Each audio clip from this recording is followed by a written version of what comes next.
What's good? What's good? I'm back. Yours truly, one and only Paul Pickett, host of the Paul Pickett Podcast, aka Triple P, aka the Common Sense Podcast, your source for music, sports, politics, world events, and much, much more.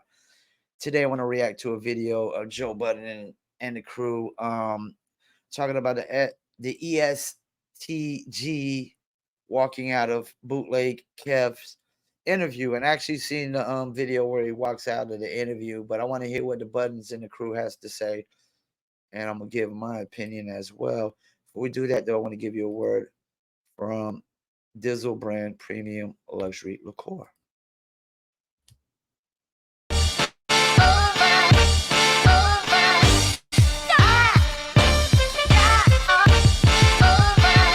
That Dizzle ain't no joke, got me addicted, ain't no coke.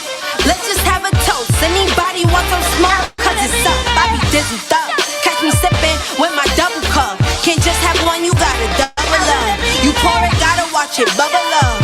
I ain't gon' lie, I cannot get enough. When Callie said I need another one, gon' have you coming back for more, but go get it while it's hot, before it be sold out in your stores. That Dizzle.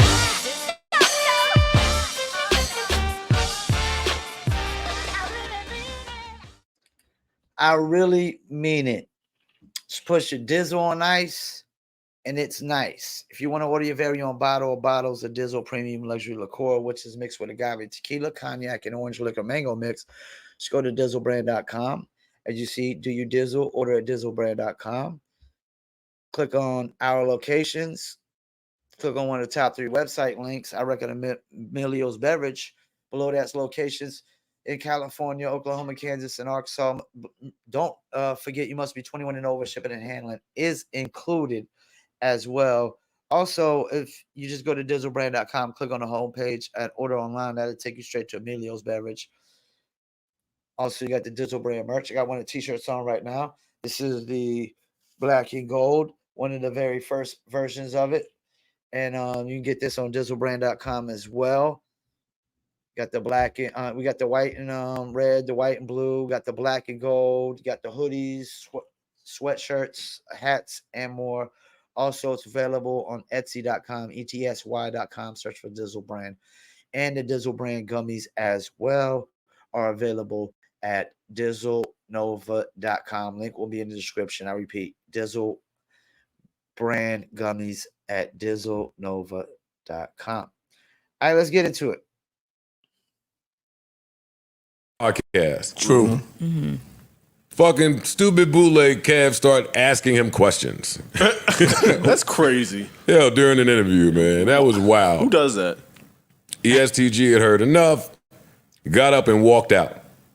I love that move in podcasts, getting up and walking out. Yes, you did it a couple of times. And I love if somebody do it to me. It's a move. I'm getting much content. It does seem to always work. It never fails if somebody walks out of an interview. Got it. When Ross walked out of 85 South, and that was even the most polite walkout I ever saw. That was the funniest shit ever. No, he's right. Let me stop it right there. He's right. It does never fail when somebody walks out the interview. And sometimes the interviewer is being disrespectful, and I can see that. But sometimes walking out the interview was disrespectful. So, I'm going to the bathroom. Yeah, I'm going to the bathroom. And it was like, yo, I think he's gone. Yeah, he left. I left mad sensitive. I'll never do your platform again. Been back. Sensitive as hell. No, I never went back. That was Hot 97. I said that. Ain't been back since. Oh, you never went back? Never went back since. Not to say I wouldn't. I would. Yeah, say you would. Yeah, I would, because it's under different pretenses now. Got it. I'm not going to promote an album. I'm not going to promote a project. Yeah. I don't need to rely on y'all to steer the conversation correctly. Now we can really talk about anything. I see what you're saying. And you got a relationship. Up there, I was trying to sell a record. So yeah, let's talk about this record. Let's talk about the album. And ESTG, bringing it back to him, said, yo, what does any of this have to do with selling my album? I got a project dropping on Friday. You asked me about aliens. You asked me about football. You asked me about the last gay actor or whatever the fuck he was asking him. So where do y'all fall? Which side do y'all fall on? Whose side do you fall on this? Bootleg Kev responded to that. And he said, yo, his peoples reached out to me and said he does not want to do your typical interview asking me about the music. So they told him some things that he's into, like quantum physics, and he looks into that type of shit. So he was trying to have I'm trying to be Narwhal. And not to mention, let me chime in again. The typical ask the same questions. Why did you first get into music? What's the inspiration behind this album? It's boring. It's lame after a while. It's just the same old stuff. That's why I like to always start with, when I interview musicians, I like to start with, what was your name before the name you have now?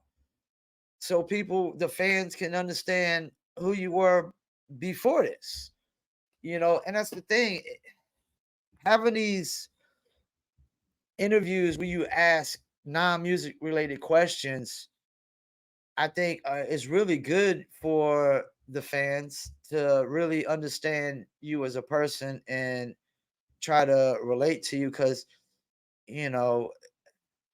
fans can think they can relate to you, but unless they're making as much money as you, they really can't relate to you totally. And I think when you just talk about normal everyday things and everyday questions, just kind of make it a sit down, and not necessarily an interview. We could talk about anything, and even to the sense where the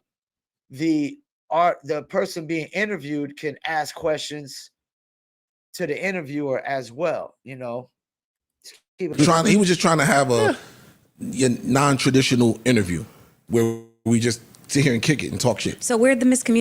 Because traditional interviews they're boring. It's just the same. We don't heard these questions a trillion times. Let's get some new ones. Communication happened. Well, let me say what ESTG said. Let me read it. You trying to play it like I walked out because of football, like Aim did plenty of interviews talking about playing football and talking about it in my music. You asking me if I remembered an old man porn star, if I believe in aliens and the NFL Combine. What the fuck does that have to do with my album dropping Friday? I literally just walked out that interview 2 hours ago. You already got a clip up. You trying to go viral, LOL. 100. I got real life shit going on. Ask. Oh, yeah. Well, you know what? Some of us would care more about hearing those questions being answered than the ESTG album. Around. I personally would rather hear conversations about aliens and quantum physics. But I understand when you release an album, that's not what you want to talk about. But it's weird if the PR people are telling you one thing and he wants to do something different. I read Bootleg. Yeah, but how much can you talk about one album?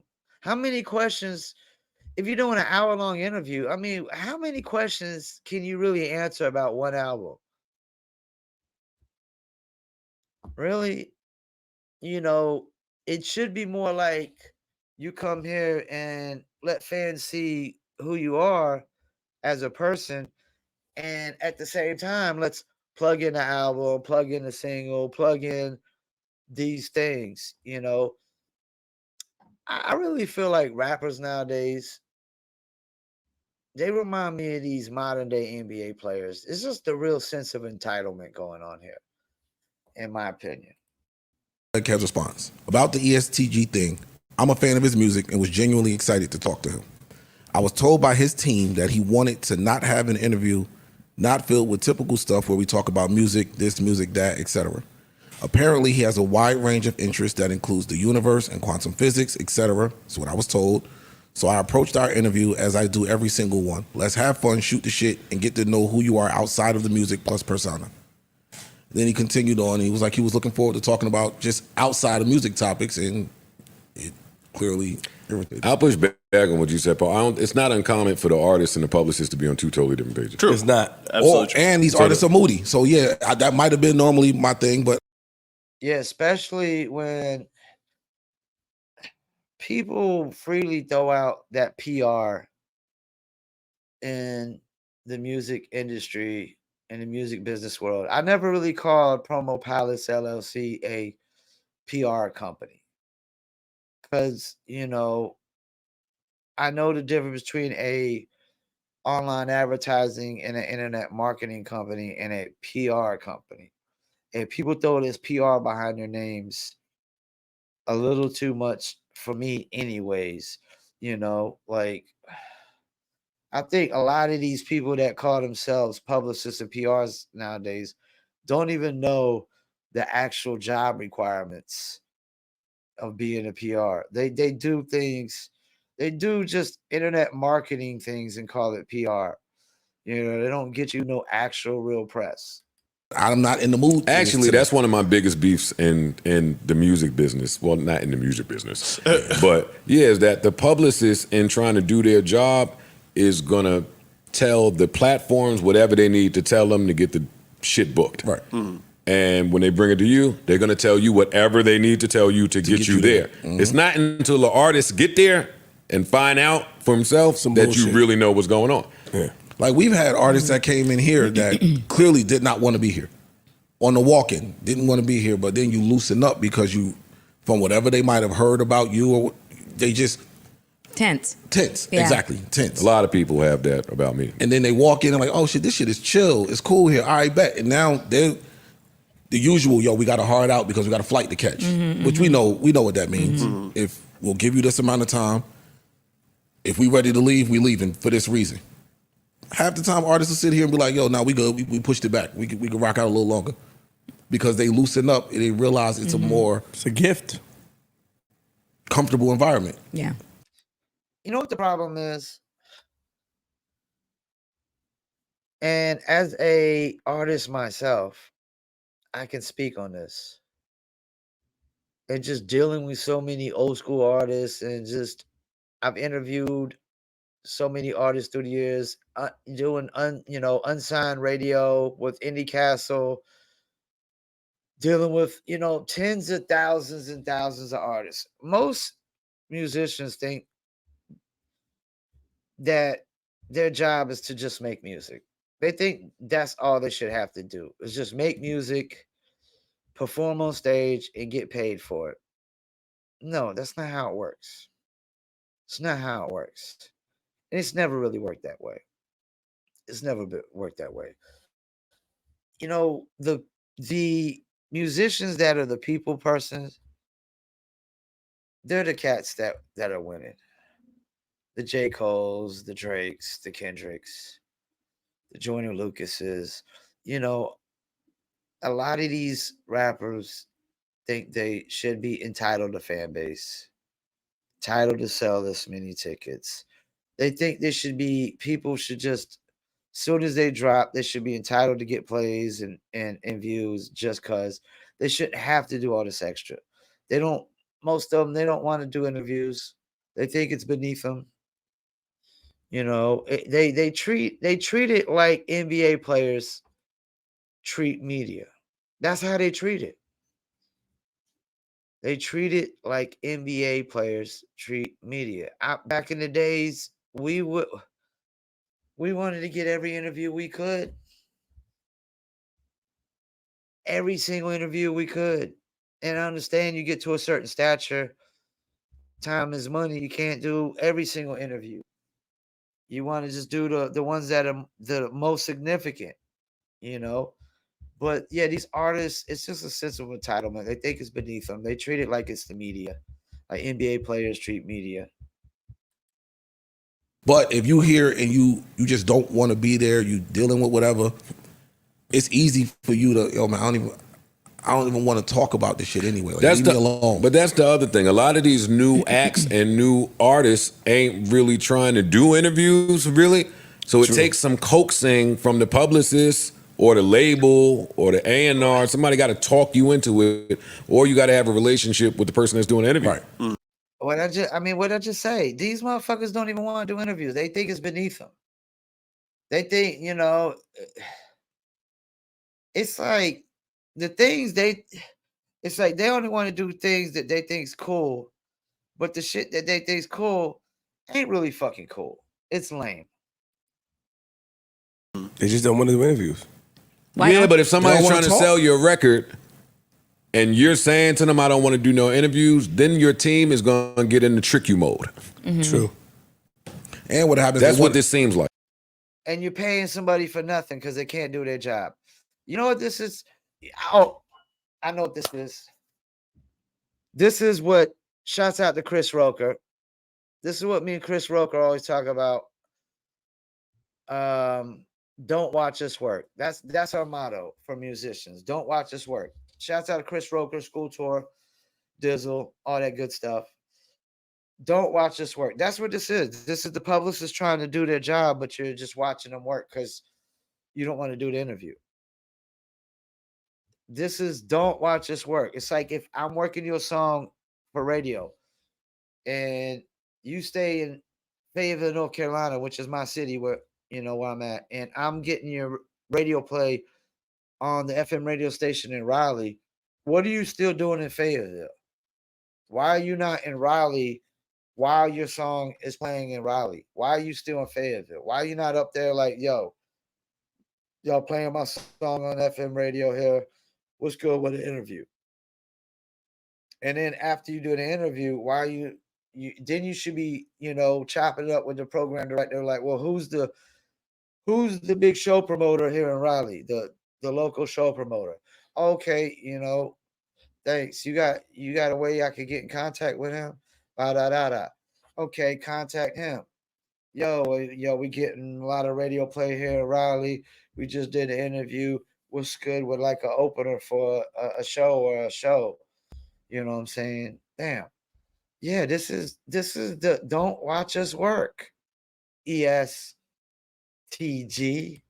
And they want to do interviews with who they want to do them with. Who they're comfortable with. I mean, that probably is the underlying factor in this. Maybe he's not familiar with Bootleg Kev, didn't want to do Bootleg Kev for whatever reason. He would have rather went somewhere else. Like a lot of the, more street artists prefer to sit with certain people. Yeah. So it's like, I don't even want to be here. Right. Book me over there with them. And that's why their ticket sales are dropping. That's why their fan base is going to be limited, because they're just putting everything in a box. They're putting everything in a box.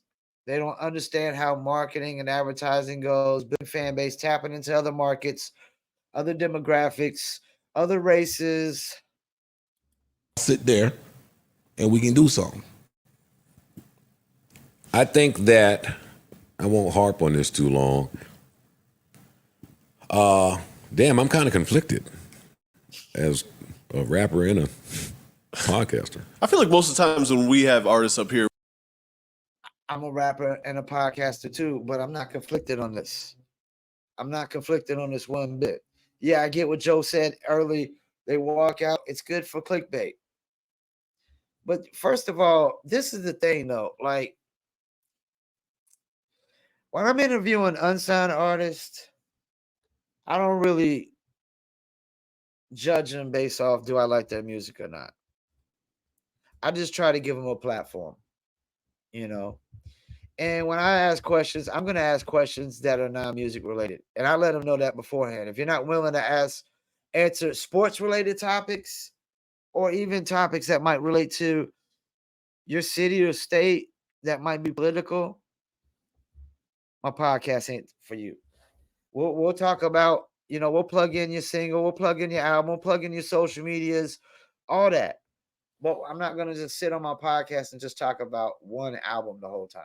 I'm not doing it.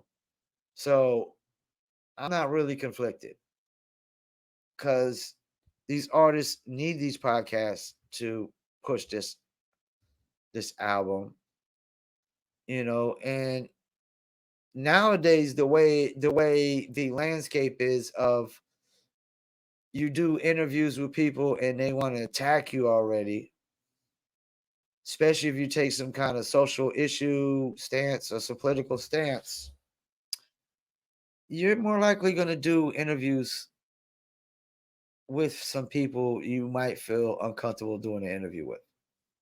Everybody's not going to always just be like, asking all the positive questions and whatnot, so yeah, man. We don't really just sit down and dissect their. I'm never going to talk. Yeah, but we also don't have in-cycle interviews very often. You're right. Yeah, because in-cycle means.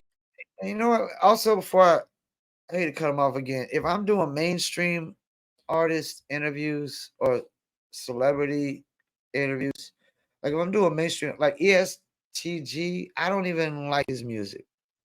I wouldn't even be interested in interviewing him.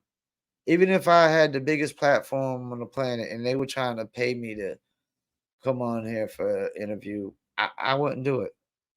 I wouldn't even want nothing to do with it. If I'm going to interview somebody in the mainstream world, I got to like their music too. If I don't like their music, I don't want to interview you. I don't care. I'm not interested. Screw your album. I'm not paying it no mind.